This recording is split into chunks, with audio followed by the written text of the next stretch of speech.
abantu bazi ubwenge biyegereza abantu batinya Imana. Abantu bazi ubwenge biyegereza abantu bubaha Imana. Abatazi ubwenge nabo biyegereza abantu by'ingoto bakawugwamo.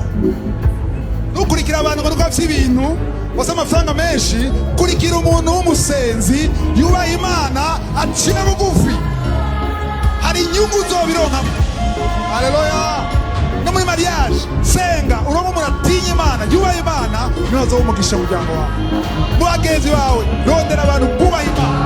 Ushobora kuri mu ndege y'abantu amajana 2 mu ndege, hakaba uko abantu bose bakaye ngaho wowe kwene usigiye kuri mission y'Imana, kandi Imana ishaka iyo mission ishika. Na bombe bayitera, misile bayitera igahusha kugira ngo ushike.